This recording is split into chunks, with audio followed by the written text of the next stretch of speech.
ارادتوں اور الفتوں کے خراج پیش کرنے کے بعد نہایت ہی واجب الاحترام معزز و مکرم سامعین و حاضرین، السلام علیکم ورحمۃ اللہ وبرکاتہ۔ میری اور آپ کی بخت فروزی اور خوش نصیبی کہ میں اور آپ آج کے جمعۃ المبارک کے یوم سعید میں اللہ کے گھر میں حاضری کی سعادت حاصل کر رہے ہیں۔ اللہ تعالی ہماری ان سعادتوں کے تصدق سے ہماری دنیا بھی بہتر فرمائے اور ہماری آخرت بھی بہتر فرمائے۔ شوال المعظم کا مکرم کا مہینہ رواں دواں ہے۔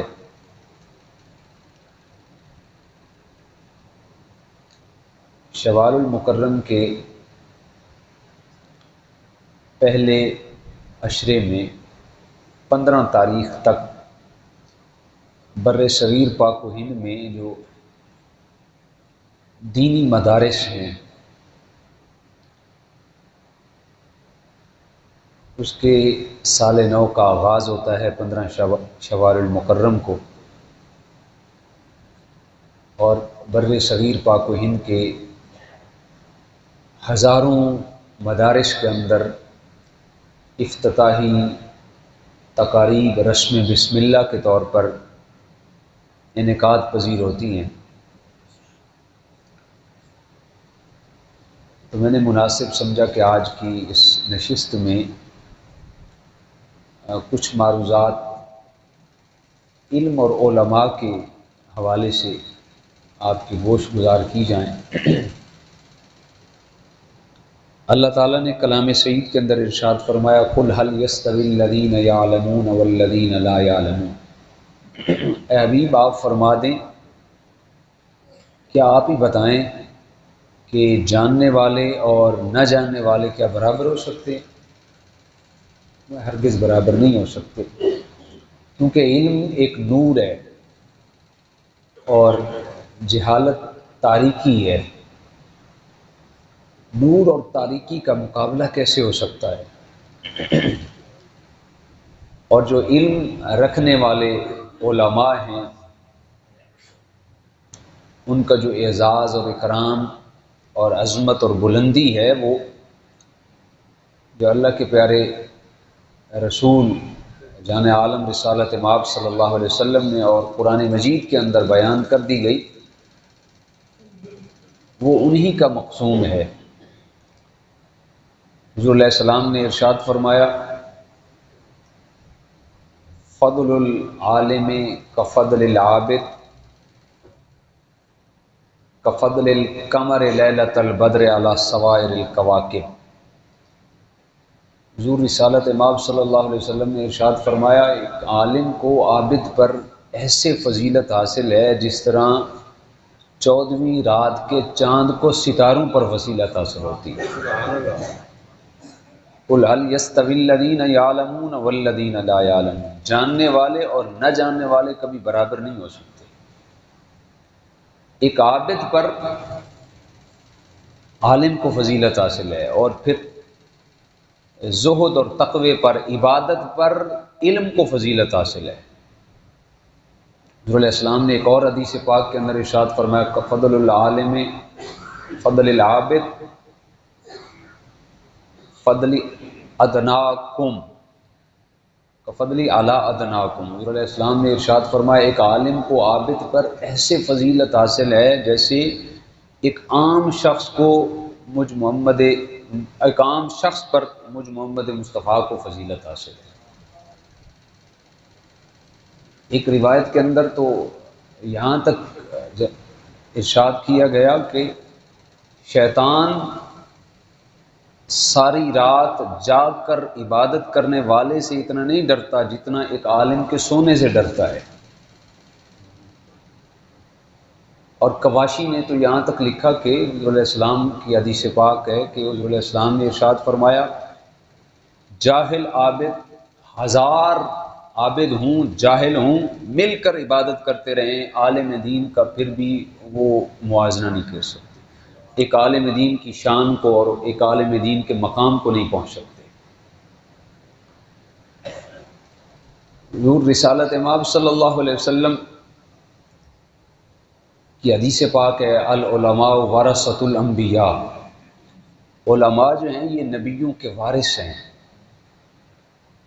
ہر بندے کو اپنی اپنی وراثت پہ ناز ہوتا ہے، لیکن انبیاء کی وراثت مال و جائیداد، جاہ و عشمت، شہرت نہیں ہوتی، بلکہ ان کی وراثت علم ہوتی ہے۔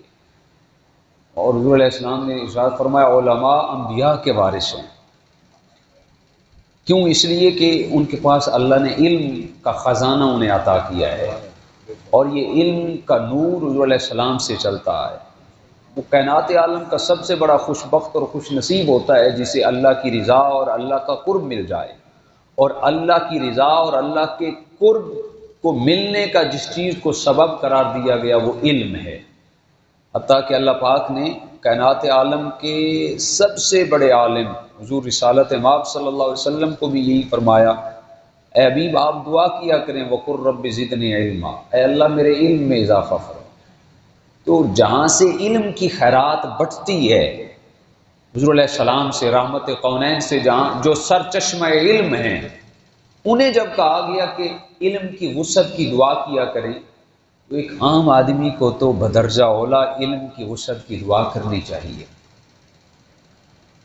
حضور علیہ السلام حضرت علی المرتضیٰ کرم اللہ وجہ الکریم راوی ہیں، مشکات الانوار کی یہ حدیث پاک ہے۔ حضور علیہ السلام کی بارگاہ میں ایک دن جبریل علیہ السلام حاضر خدمت ہوئے، تو حضور علیہ السلام نے فرمایا اے جبریل بتائیں کہ ایک عالم دین کی کیا شان ہے؟ جناب جبریل علیہ السلام نے عرض کی یا رسول اللہ صلی اللہ علیہ وسلم، ایک عالم دین آپ کی امت کا عالم، آپ کی امت کا روشن چراغ ہے۔ جو عالم ربانی ہے آپ کی امت کا روشن چراغ ہے۔ پھر جناب جبریل علیہ السلام نے یہاں تک ارشاد فرمایا یا رسول اللہ اس شخص کے لیے خوشخبری ہے جس نے علماء کی شان کو پہچان لیا، اور فرمایا یا رسول اللہ اس شخص کے لیے تباہی اور بربادی ہے، اس شخص کے لیے ہلاکت ہے جو عالم دین سے بغض رکھتا ہے، جو عالم دین سے کینہ رکھتا ہے، جو عالم دین کی غیبت، صحیح عالم ربانی کی جو غیبت کرتا ہے۔ جبریل علیہ السلام کے الفاظ ہیں، مشکات الانوار کا ریفرنس دیا، حضور علیہ السلام خود روایت کر رہے ہیں جناب جبریل سے۔ حضور علیہ السلام فرماتے ہیں جبریل نے عرض کی یا رسول اللہ اس کے لیے تباہی اور بربادی ہے جو عالم دین کے ساتھ گستاخی والا لہجہ اپناتا ہے۔ اور پھر حضور علیہ السلام نے یہاں تک ارشاد فرمایا کہ عالم دین کی صحبت میں جو بندہ بیٹھا وہ یوں سمجھے کہ وہ عالم کی صحبت میں نہیں بیٹھا، وہ مجھ محمد مصطفیٰ کی صحبت میں بیٹھا۔ جس نے عالم دین کے ساتھ مصافحہ کیا اس نے مجھ محمد مصطفیٰ کے ساتھ مصافحہ کیا۔ اللہ اکبر، یہ شان ہے خدمت گاروں کی، سرکار کا عالم کیا ہوگا۔ حضور رسالت مآب صلی اللہ علیہ وسلم کا فرمان ذیشان ہے، اور یہ حدیث پاک ہے جی مشکات الانوار کی۔ حضور رسالت مآب صلی اللہ علیہ وسلم نے ارشاد فرمایا من جالس عند العالم ساعتین، جو بندہ ایک عالم کے ساتھ 2 ساعتیں 2 گھڑیاں بیٹھ گیا، من جالس عند العالم ساعتین، 2 گھڑیاں بیٹھ گیا، 2 لمحے ایک عالم کے ساتھ بیٹھ گیا۔ اور پھر حضور علیہ السلام نے آگے ارشاد فرمایا او آکلا ماہو لقمتین، یا کسی نے ایک عالم کے ساتھ 2 لقمے تناول کر لیے، یا 2 گھڑیاں بیٹھ گیا یا 2 لقمے ایک عالم دین کے ساتھ تناول کر لیے۔ پھر آگے ارشاد فرمایا او امشا ماہو قدمتین، یا 2 قدم ایک عالم دین کے ساتھ چل پڑا، یا 2 ساعتیں بیٹھ گیا، یا 2 لقمے ایک عالم دین کے ساتھ تناول کر لیے، یا 2 قدم ایک عالم دین کے ساتھ چل پڑا۔ حضور علیہ السلام نے ارشاد فرمایا عطاہ اللہ الجنتین، اللہ اس کو 2 جنتیں عطا فرماتا ہے۔ اور پھر فرمایا کل الجنت مثل الدنیا مرتین، جو 2 جنتیں اللہ ایسے شخص کو عطا کرتا ہے جو 2 ساعتیں عالم کے ساتھ بیٹھا، 2 لقمے عالم کے ساتھ کھائے، 2 قدم عالم کے ساتھ چلا، اللہ ایسی 2 جنتیں عطا کرتا ہے کل الجنہ مثل الدنیا مرتین، وہ ایک جنت دنیا و آخرت سے بھی بڑھ کر ہے۔ تو انعام کی صورت میں اللہ پھر اس شخص کو 2 جنتیں عطا فرماتا ہے۔ اللہ اکبر۔ اور پھر حضور علیہ السلام کی یہ حدیث پاک ہے، یہ درۃ الناصحین کی حدیث پاک ہے، اور نزہۃ المجالس کے اندر بھی اس حدیث پاک کو علامہ صفوری نے لکھا، کوٹ کیا کہ حضور علیہ السلام نے ارشاد فرمایا جو بندہ ایک عالم کی معیت میں، ایک عالم کی اقتداء میں نماز پڑھتا ہے، جماعت کے ساتھ نماز پڑھتا ہے، جماعت کے ساتھ نماز پڑھ کے چند لمحے اس کی مجلس میں بیٹھ جاتا ہے، حضور علیہ السلام نے ارشاد فرمایا اللہ اسے 6 انعام عطا فرماتا ہے۔ کتنے انعام جی؟ 6 انعام۔ سننا چاہتے ہیں؟ آقا کائنات نے ارشاد فرمایا جو اقتداء عالم میں جماعت کے ساتھ نماز پڑھتا ہے، پھر چند گھڑیاں اور لمحے بیٹھ جاتا ہے اس کی مجلس میں، اس کی سنگت میں، اس کی صحبت میں بیٹھ جاتا ہے، حضور علیہ السلام نے ارشاد فرمایا اللہ اسے 6 انعام عطا فرماتا ہے۔ سب سے پہلا انعام، اللہ تعالیٰ دنیا کے اندر اس کی روزی روٹی میں برکت عطا فرما دیتا ہے۔ سبحان اللہ۔ آج ہر گھر کا یہ مسئلہ ہے کہ نہیں ہے؟ اور تصویر کا اگر یہ ایک رخ ہے کہ ہر گھر میں یہ مسئلہ ہے، تصویر کا دوسرا رخ یہ بھی ہے کہ ہمارا تعلق علماء سے ختم ہو گیا۔ تعلق ہے تو بس فی الوقتی ہے۔ اکثر لوگوں کو تو نام کا ہی پتہ نہیں ہوتا ہے کہ امام صاحب کا نام کیا ہے، وہ قاری صاحب، حافظ صاحب۔ میں ایک میجورٹی کی بات کر رہا ہوں۔ جو بندہ جماعت کے ساتھ نماز پڑھ کے 2 گھڑیاں عالم کی صحبت میں بیٹھتا ہے، اللہ 6 انعام عطا فرماتا ہے۔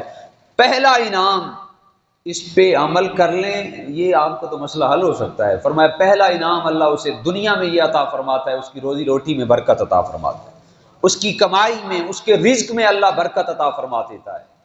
اور اسے دوسرا انعام یہ ملتا ہے، اللہ تعالیٰ جب اس دنیا سے وہ بندہ پھر فوت ہوتا ہے، اللہ تعالیٰ اسے عذاب قبر سے محفوظ کر لیتا ہے۔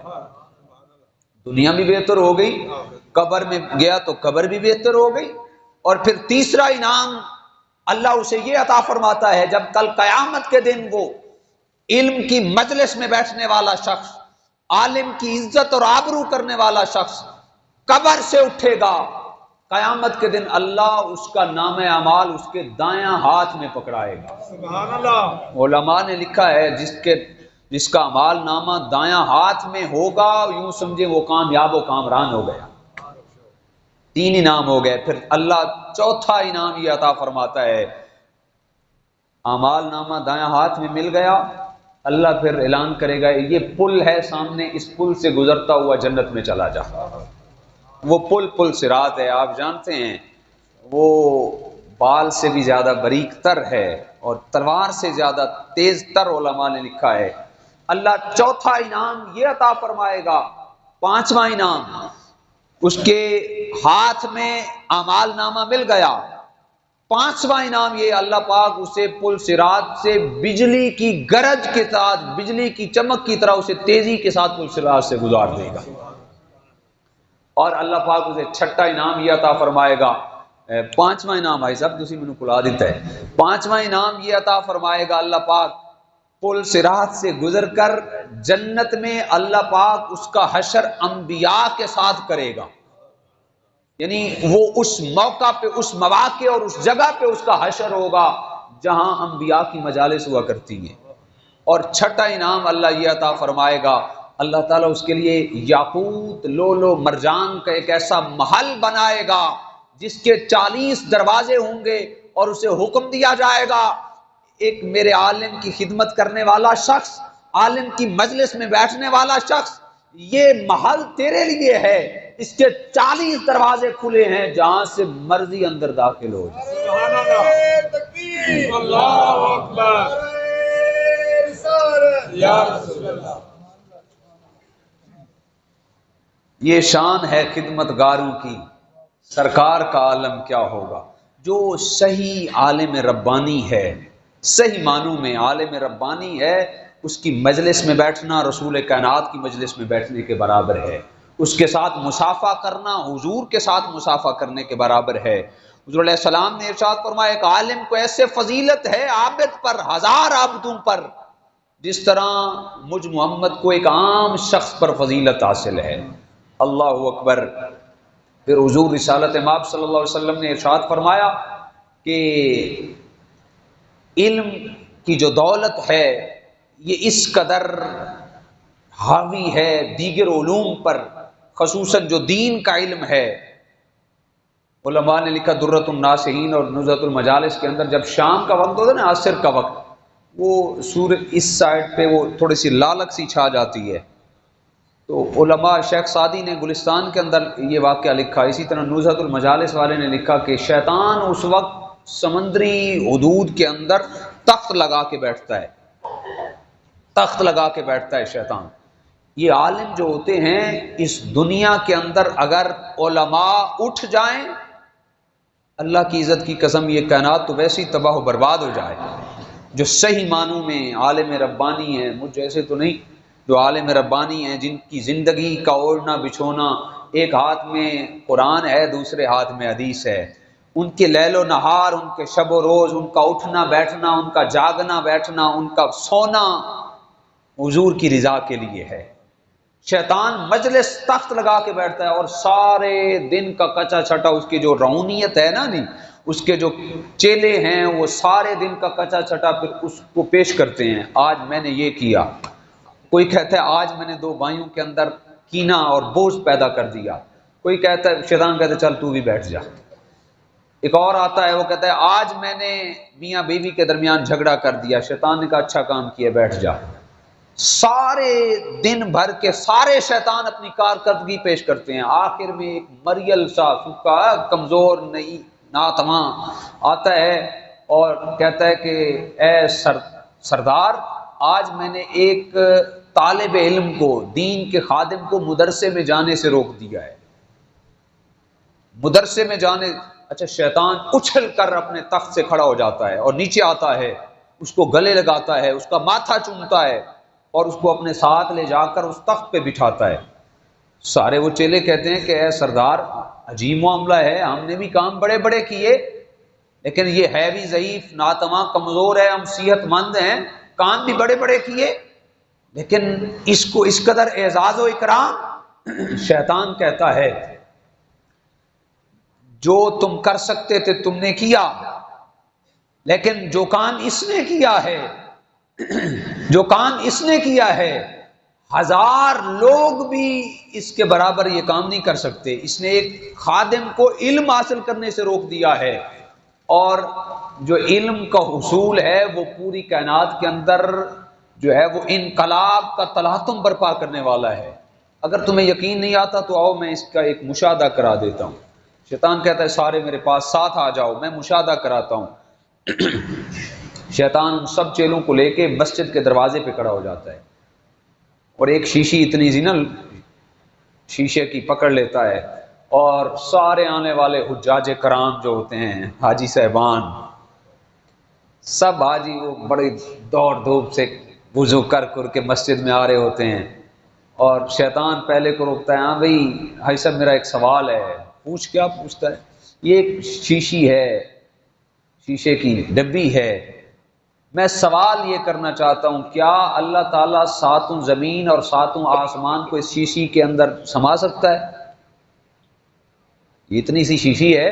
شیطان سوال کرتا ہے حاجی صاحب سے، جس کے پاس علم نہیں ہوتا اس سے سوال کرتا ہے، یہ کوئی ضروری نہیں ہے کہ حاجی، جس کے پاس علم نہیں ہوتا اس سے سوال کرتا ہے کیا اس شیشی کے اندر اللہ 7 زمین اور 7 آسمان کو سما سکتا ہے؟ وہ سوچو بچار میں پڑ جاتا ہے۔ شیطان چیلوں کو کہتا ہے چلو آگے چلو، یہ بھی گمراہ ہو گیا، چھوڑو اس کو۔ دوسرا آتا ہے وہ بھی سوچو بچار میں، تیسرا آتا ہے وہ بھی سوچو بچار میں، آخر میں شیطان کہتا ہے اب یہ جو بچہ آ رہا ہے نا دوڑ دھوپ کر کے اور دوڑ کر نماز پڑھنے کے لیے آ رہا ہے، اب اس سے پوچھنا ہے۔ جو ہی بچہ قریب آیا شیطان نے روکا کہ بچے میرا ایک مسئلہ بتاتے جاؤ۔ دین کا طالب علم تھا، دین کا عالم بن رہا تھا ابھی۔ شیطان نے اس کو روکا تو بچے نے پہلے کیا ذرا پیچھے ہٹ جاؤ، ابھی جماعت کا ٹائم ہو گیا، میری نماز کہیں رہ نہ جائے، ذرا پیچھے ہٹ جا۔ اس نے کہا حضرت صاحب چلتے چلتے چلو میرا ایک مسئلہ بتا دیں۔ اس نے کہا چلو چلتے چلتے مسئلہ پوچھو، کیا کہنا چاہتے ہو، کیا پوچھنا چاہتے ہو؟ شیطان نے مسئلہ پوچھا، یہ شیشی ہے، یہ ڈبی ہے چھوٹی سی، اللہ اگر چاہے تو ساتوں زمین اور ساتوں آسمان کو اس کے اندر سما سکتا ہے۔ اس دین کے خادم اور دین کے عالم نے کہا ہے پاگل، کون سی عقل کی باتیں کر رہا ہے، یہ تو شیشی بہت بڑی ہے، اللہ اگر چاہے سوئی کے نکے کے کروڑویں حصے کے اندر بھی ساتوں زمینوں اور ساتوں آسمانوں کو سما سکتا ہے۔ اللہ چاہے تو سوئی کے نکے کے کروڑویں حصے میں ساتوں زمینیں بھی سما سکتا ہے، ساتوں آسمان بھی سما سکتا ہے۔ شیطان چیلوں کو کہتا ہے دیکھا ہے علم کی شان اور علم کا مقام۔ حضور ایک دن مسجد نبوی کے دروازے پہ آئے تو دیکھا شیطان کھڑا ہوا ہے، اور یہ بات امام بالی نے مشکات کے اندر یہ کوٹ کی۔ حضور علیہ السلام نے فرمایا کہ شیطان یہاں پہ کیوں کھڑا ہوا ہے؟ اندر ایک نمازی نماز پڑھ رہا ہے اور ساتھ ایک شخص سو رہا ہے، شیطان باہر انتظار میں کھڑا ہے۔ حضور علیہ السلام نے پوچھا کیوں کھڑا ہے؟ تو شیطان نے کہا کہ اے محمد میں تو اس شخص کو گمراہ کرنا، یہ جو عابد نماز پڑھ رہا ہے یہ جاہل ہے، عالم نہیں ہے، یہ نماز پڑھ رہا ہے، میں اس کو گمراہ کرنے کی سوچ رہا ہوں، کہیں میں وسوسے ڈال کے اس کو عبادت سے محروم کر دوں۔ حضور علیہ السلام نے پوچھا پھر گمراہ کرتا کیوں نہیں، کھڑا کیوں ہے؟ تو شیطان کہتا ہے کہ اے محمد صلی اللہ علیہ وسلم دراصل بات یہ ہے اس کے ساتھ جو بندہ سویا ہوا ہے وہ عالم دین ہے، مجھے ڈر لگ رہا ہے کہ کہیں اگر میں اس کو گمراہ کرتا ہوں کہیں عالم اٹھ کر اس کی تصحیح نہ کر دے، میرے سارے معاملات پر ساری محنت پر پانی پھر جائے گا، لہٰذا اس کو میں کیسے گمراہ کروں، اس کے ساتھ عالم سویا ہوا ہے۔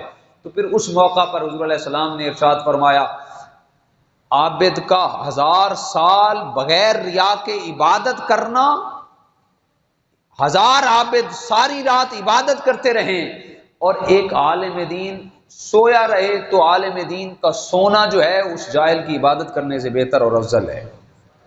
یہ علم کی شان ہے اور کچھ نہیں ہے۔ اللہ تعالیٰ نے انسان کو جو مسجود الملائکہ بنایا وہ علم کی بنیاد پہ بنایا۔ اللہ تعالیٰ نے آدم علیہ السلام کو کچھ اسماء سکھا دیے اور پھر اللہ پاک نے فرشتوں کو کہا فرشتے ان اشیاء کے نام بتاؤ، تو فرشتوں نے عرض کی یا اللہ ان اشیاء کے نام تو ہم نہیں جانتے۔ پھر آدم علیہ السلام نے ان اشیاء کے نام بتائے علم کی بنیاد پر، تو اللہ پاک نے فرمایا دیکھو فرشتوں یہ آدم کو ہم نے علم عطا کر دیا ہے، لہٰذا آدم کو تم سجدہ ریز ہو جاؤ۔ تو علم کی بنیاد پر انسان کو مسجود الملائکہ بنایا گیا۔ اگر علم نہیں ہے تو کچھ بھی نہیں ہے، علم نہیں ہے تو کچھ بھی نہیں ہے، علم ہے تو انسان کی یہ دنیا بھی کامیاب ہے اور انسان کی آخرت بھی کامیاب ہے۔ آخر میں بات کروں، ایک عالم دین کی تعزیت کرنا، ایک عالم دین کی شہادت پر اس کی وفات پر اظہار افسوس کرنا، عالم دین کی شہادت پر دل برداشتہ ہونا۔ حضور علیہ السلام نے فرمایا جو عالم کی ڈیتھ کا سن کر دکھی ہوتا ہے، پریشان ہوتا ہے، اللہ اسے 1000 عالم اور 1000 شہیدوں کا ثواب عطا فرماتا ہے، 1000 شہید اور 1000 عالم کا ثواب عطا فرماتا ہے۔ حتیٰ کہ امام محمد اور دیگر فقہاء نے تو یہاں تک لکھا کہ جو بندہ عالم کی گستاخی کرتا ہے وہ دائرہ اسلام سے بھی خارج ہے۔ عالم ربانی کی جو گستاخی کرتا ہے، اس کے ساتھ حسد کینہ بغض کرتا ہے، وہ دائرہ اسلام سے خارج ہے۔ اور کچھ فقہاء نے یہاں تک لکھا کہ جو بندہ عالم کی گستاخی کرتا ہے اس کی بیوی کو طلاق بینہ ہو جاتی ہے۔ یہ فقہاء نے لکھا، یہ وہ چیزیں ہیں جو میں آپ کو بتا رہا ہوں۔ گرامی قدر حضرات، حضور علیہ السلام نے یہ بھی ارشاد فرمایا میری امت پر ان قریب ایک ایسا زمانہ آئے گا کہ لوگ علماء اور فقہاء سے دور بھاگیں گے اور میرا اللہ انہیں 3 مصیبتوں میں گرفتار کر دے گا۔ جب لوگ علماء سے دور بھاگیں گے تو اللہ انہیں 3 مصیبتوں میں گرفتار کر دے گا۔ سب سے پہلی مصیبت لوگوں پہ یہ نازل ہوگی جو علماء سے دور بھاگیں گے، علماء کی گستاخی کریں گے۔ حضور علیہ السلام نے ارشاد فرمایا اللہ پاک ان کے رزق سے برکت اٹھا دے گا، اور دوسری ذلت ان پہ یہ مسلط کی جائے گی کہ اللہ پاک ان پہ ظالم اور جابر حکمران مسلط کر دے گا، اور تیسری تو کوئی شخص عقل سلیم رکھنے والا تیسری ذلت تو برداشت ہی نہیں کر سکتا۔ حضور علیہ السلام نے ارشاد فرمایا جو عالم کے ساتھ بغض کینہ حسد رکھتا ہے حضور علیہ السلام نے فرمایا اس کا جو وقت آخر ہوگا وہ ایمان پہ نہیں ہوگا، جب مرے گا تو اس کی زبان پہ کلمہ جاری نہیں ہوگا، وہ کفر کی موت مرے گا۔ مجھ سمیت ہے کوئی بندہ جو یہ تاب لا سکے؟ اللہ اکبر۔ سیدنا ابو بکر صدیق کا زمانہ تھا تو جناب سیدنا صدیق اکبر کے زمانے میں ایک جنازہ حاضر کیا گیا، آگے جنازہ رکھ دیا گیا، جناب سیدنا ابو بکر صدیق جنازے کی امامت کرنے کے لیے کھڑے ہو گئے، دیکھا کفن کے نیچے نا جی حرکت کے آثار ہو رہے ہیں، آپ نے ان آثار کو محسوس کیا تو جناب سیدنا ابو بکر صدیق نے فرمایا ذرا کفن اٹھاؤ بھائی دیکھیں کیا ہے۔ دیکھا گیا تو ایک بہت بڑا اژدہا اور سانپ، تنبیہ الغافلین کے اندر امام غزالی نے اس روایت کو کوٹ کیا، دیکھا کفن اٹھا کر دیکھا تو ایک بہت بڑا سانپ اس میت کو ڈس رہا تھا، کاٹ رہا تھا۔ جناب سیدنا ابو بکر صدیق نے فرمایا لوگوں جاؤ دوڑ کے ڈنڈا لے آؤ، یہ میت کو تکلیف پہنچا رہا ہے، اس کو مارتے ہیں۔ ڈنڈا لایا گیا، جناب ابو بکر صدیق ایسے مارنے لگے تھے تو سانپ فصیح عربی زبان میں اس نے بولنا شروع کر دیا، انہوں نے کہا حضور آپ مجھے کیوں مارتے ہیں، میرا کیا قصور ہے؟ جناب سیدنا صدیق اکبر نے فرمایا تیرا قصور نہیں ہے تو اور کیا ہے، ایک میت کو تکلیف دے رہا ہے۔ تو سانپ نے عرضگزاری کی حضور مجھے معاف فرما دیں، میں تو وہی کر رہا ہوں جس کام پر مجھے مامور کیا گیا ہے، میں وہی کر رہا ہوں جس کام کے لیے مجھے مامور کیا ہے۔ جناب سیدنا ابو بکر صدیق نے پوچھا کس نے مامور کیا؟ اس نے عرض کہ حضور اللہ نے مامور کیا اور فرمایا تیرا قیامت تک یہ کام ہے کہ تو اس میت کو ڈستا رہے، کاٹتا رہے، کھاتا رہے قیامت تک۔ جناب سیدنا ابو بکر صدیق نے فرمایا اس کی کیا وجہ ہے، اس کی ریزن کیا ہے، یہ معاملہ کیوں ہے، کیوں تجھے مامور کیا گیا؟ تو سامنے کا حضور اس میت کے اندر 3 رذیلہ صفات تھیں، 3 ذلتیں تھیں اور 3 اس کے جناب والا گستاخیاں تھیں جو اس کائنات کے اندر بڑی کثرت سے یہ 3 چیزیں کیا کرتا تھا۔ جناب صدیق اکبر نے پوچھا وہ 3 چیزیں کون سی ہیں؟ تو سامنے کا حضور سب سے پہلے تو یہ تارک صلاۃ تھا، تارک صلاۃ، نماز نہیں پڑھتا تھا، اذان ہوتی تو یہ ٹس سے مس نہیں ہوتا تھا، کبھی کبھار تو ایسا بھی ہوتا کہ مسجد کے دروازے سے ہی، ہمارے ہاں تو یہ بھی ہوتا ہے، اللہ اکبر اللہ معاف کرے، اذان ہو رہی ہوتی ہے، اذان مکمل ہو چکی، نمازی سنتے پڑھ رہے ہوتے ہیں، میں اپنی ان آنکھوں سے دیکھتا ہوں لوگ واش روم کر کے باہر جا رہے ہوتے ہیں۔ کیا خیال ہے؟ وہ یہ نہ سمجھے کہ میں نماز نہیں پڑھ رہا، بلکہ وہ اپنی بدبختی پر ماتم کرے کہ اتنا پاپی بن چکا ہے کہ اللہ اسے اپنے حضور سجدہ ریزی کی توفیق ہی نہیں عطا کرتا۔ تو سامنے کا حضور پہلا جرم اس کا یہ تھا، یہ تارک صلاۃ تھا، نماز نہیں پڑھتا تھا، اس وجہ سے اللہ نے مجھے مسلط کیا۔ فرمایا دوسرا جرم کیا تھا؟ تو سامنے عرض کی حضور اس کا دوسرا جرم یہ تھا، یہ تارک زکوٰۃ تھا۔ ہمارے اندر یہ تینوں خوبیاں پائی جا رہی ہیں، ہم نماز ہم نہیں پڑھتے اللہ قلیل، اب دیکھیں نا ہمارے سوسائٹی کے اندر کتنی اسٹرینتھ ہے، میں کہتا ہوں کہ اگر سارے لوگ نماز پڑھنا شروع کر دیں تو سبحان اللہ یہ مسجد کم پڑ جائے۔ تارک صلاۃ تھا، ٹائم ختم ہو گیا، اور تارک زکوٰۃ۔ تیسرا جرم سامنے عرض کیا حضور اس کا تیسرا جرم یہ تھا، یہ علماء سے بغض اور حسد اور کینہ رکھتا تھا۔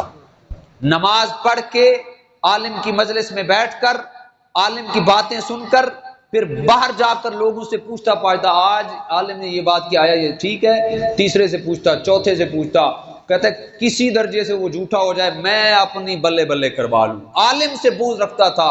حضور 3 جرم کا ارتکاب کرتا تھا، اللہ نے مجھ سانپ کو اس پہ مسلط کر دیا ہے کہ قیامت تک میں اس کو ڈستا اور کاٹتا رہوں۔ اللہ تو میرے بھائیوں، میں نے اور آپ نے مل کر بیٹھ کر سوچنا ہے کیا ہم علم کی اقدار کو اپنے سینوں میں راسخ کر رہے ہیں کہ نہیں؟ اگر علم ہمارے سینے میں ہے تو اہل علم کی ہم کس قدر کر رہے ہیں۔ 15 شوال یہ شوال المکرم کا مہینہ ہے، اس میں مدارس دینیہ کا آغاز ہوتا ہے شوال المکرم کے اندر، اس لیے میں نے مناسب سمجھا کہ آج کی اس نشست میں کچھ بات علماء کی شان میں بیان کر دی جائے، کیونکہ ہمارے لوگ کہتے ہیں کہ بچے کو عالم بنا دیا تو یہ کھائے گا کہاں سے۔ عام طور پہ لوگ بچوں کو ڈاکٹر بناتے ہیں، بزنس مین بناتے ہیں، اور جو سب سے کمزور ہوتا ہے نا اس کو کہتے ہیں کہ یہ بیچارہ دنیا کے چکر میں نہیں چل سکے گا، دنیا داری بڑی اوکھی ہے، یہ دنیا نہیں چلا سکے گا، چلو اس کو مولوی بنا لیں۔ ایسے بچوں کا انتخاب کریں میاں، جو بندہ انویسٹ جیسی کرتا ہے اس کو فائدہ بھی ویسا ہی ملتا ہے نا۔ اگر بندہ اچھی انویسٹ کرے گا تو اس کو اچھائی بھی اچھی ملے گی، اگر لولی لنگڑی انویسٹ ہوگی تو اس کو فائدہ بھی اسی طرح کا ہوگا۔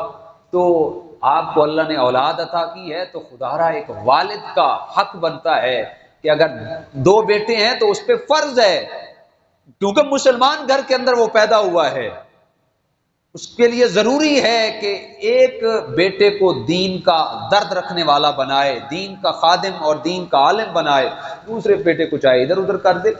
تو مدارس دینیہ میں داخلہ شروع ہو چکا ہے، 15 شوال المکرم تک داخلہ جات ہوتے ہیں، اور یہ واحد نظام تعلیم ہے جو آپ سے کچھ نہیں لیتا۔ آکسفورڈ میں چلے جائیں، کیمبرج میں چلے جائیں، فلاں فلاں سکولوں میں چلے جائیں، تو آپ مجھ سے زیادہ بہتر جانتے ہیں کتنی بھاری فیسیں ادا کرنی پڑتی ہیں۔ فقط واحد دینی مدارس ہیں جو لیتے نہیں ہیں بلکہ دیتے ہیں، ہے ایسا کہ نہیں ہے؟ تو آج کی اس مجلس میں تہیہ کریں، اللہ نے آپ کو اولاد دی ہے تو دیگر تعلیم کے ساتھ ساتھ یہ بھی ضروری نہیں ہے کہ آپ صرف دینی بنائیں، دینی کے ساتھ ساتھ عصری علوم بھی آج کل کے دور کی اشد ضرورت ہے، دینی تعلیم بھی دیں ساتھ عصری تعلیم بھی دیں۔ اللہ تعالی ہم سب کو توفیقات عمل نصیب۔